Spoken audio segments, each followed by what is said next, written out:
सपने वो नहीं होते हैं जो रात में देखते हैं। सपने वो होते हैं जो हमें सोने नहीं देते, जो हमें हमारी मंजिल की ओर ले जाने के लिए हमेशा प्रयासरत रहते हैं। जब हम सपने देखते हैं तभी हमें उसका विचार आएगा और तभी हम लक्ष्य की ओर अग्रसर होंगे। इसी प्रकार के उच्च विचारों को लेकर चल रहे थे डॉक्टर अब्दुल कलाम। जी हाँ, समुद्र के किनारे रामेश्वरम जिले के धनुषकोडी में एक नन्हे वैज्ञानिक का आगमन 15 अक्टूबर 1931 के दिन हुआ। किसको पता था कि यह एक मुस्लिम परिवार से एक गरीब बालक, जो आने वाले समय में भारत का एक महान वैज्ञानिक, मिसाइल मैन के नाम से जाना जाएगा।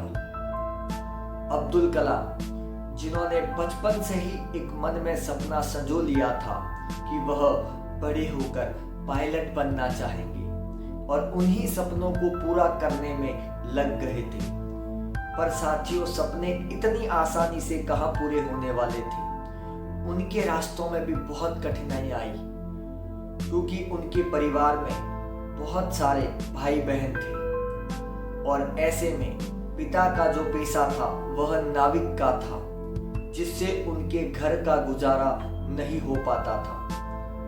इसी कारण बहुत ही कम उम्र में कलाम ने अखबार बेचकर अपनी पढ़ाई जो है उसको पूरा किया। साथ ही साथ जब उन्होंने मैट्रिक पास की, उसके बाद उन्हें आगे की पढ़ाई के लिए पैसों की जरूरत पड़ी और छात्रवृत्ति न मिलने पर उन्होंने अपनी बहन के गहने एक बार गिरवी रखे थे और उसके बाद उन्होंने अपनी पढ़ाई को सुचारू रूप से रखा। तो एक ऐसे परिवार से जहां पर पढ़ाई के लिए भी पैसा बहुत ही मुश्किल से खर्च होता था, फिर भी उनके मन में किसी भी प्रकार का एक अविश्वास नहीं पनपा। लगातार प्रयासरत रहे कि मुझे एक दिन मेरे सपनों की मंजिल मिलेगी। ये पायलट बनने का जो ख्वाब था, एक बार वह समुद्र के पास ही देख रहे थे उड़ते हुए पंछियों को।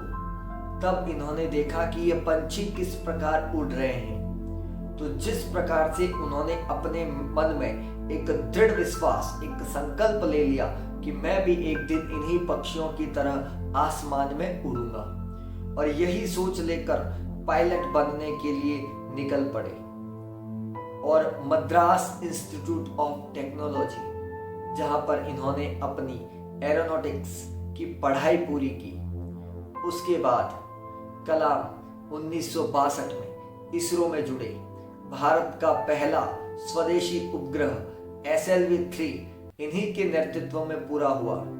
उसके बाद 1980 में रोहिणी उपग्रह को इन्होंने ही पृथ्वी के चारों ओर जो रोहिणी घूम रहा है उस सैटेलाइट को लॉन्च करने में मदद की। बस यहीं तक नहीं था, 1992 से लेकर 99 तक रक्षा विभाग के मुख्य सलाहकार के रूप में भी नियुक्त हुए। और ऐसे में अटल बिहारी वाजपेयी का जो सपना था कि भारत का परमाणु परीक्षण जो राजस्थान की धरा पर पोखरण पे पूरा हुआ, इस मिशन का जिम्मा भी दे दिया अब्दुल कलाम को और दिखा दिया कि इस वैज्ञानिक में कितनी क्षमताएं थी कि दुनिया को भनक तक नहीं लगी और इस बहुत ही बड़े परमाणु परीक्षण को एक अच्छी तरीके से उसको मुकाम तक पहुंचाने का कार्य किया। 2002 से 2007 तक भारत के 11वें राष्ट्रपति के रूप में इन्होंने अपने कार्यों का निर्वहन किया। तो एक ऐसे व्यक्ति जिनका बचपन बहुत ही गरीबी से, एक संघर्षों से भरा गुजरा, फिर भी डिगमिगाए नहीं, अपने सपनों के लिए लगातार रहे। इसके पीछे वो हमेशा कहते हैं, मेरे गुरु सोलोमन, जिनके सफलता के दिए गए 3 मूल मंत्र इच्छा शक्ति, आस्था और उम्मीद, यही वो सफलता के मूल मंत्र है जिस पर अगर कोई व्यक्ति चलता है तो जरूर ही वह सफलता पाता है। और यही 3 बातें अब्दुल कलाम के मन में थी और लगातार कलाम को भारत को नई ऊंचाइयों की ओर ले जाने के लिए कार्यरत थी। अब्दुल कलाम जिन्होंने 5 मिसाइलों पर भी काम किया, पृथ्वी, नाग, अग्नि, त्रिशूल और आकाश, ये वो 5 मिसाइलें थी जिनके पीछे कलाम का हाथ था। कलाम जिनको मिसाइल मैन के नाम से पूरे भारत ही नहीं विश्व में जाना जाता है, और एक ऐसे व्यक्ति को हमें याद करना चाहिए, उनसे सीखना चाहिए जिनका जीवन संघर्षों से भरा था। अंतिम समय भी वह विद्यार्थियों के मध्य में थे। 27 जुलाई 2015 का वह दिन था। मेघालय की राजधानी शिलोंग में विद्यार्थियों के बीच अपना भाषण दे रहे थे। उसी समय हृदय गति रुकने से उनकी मृत्यु हो गई थी।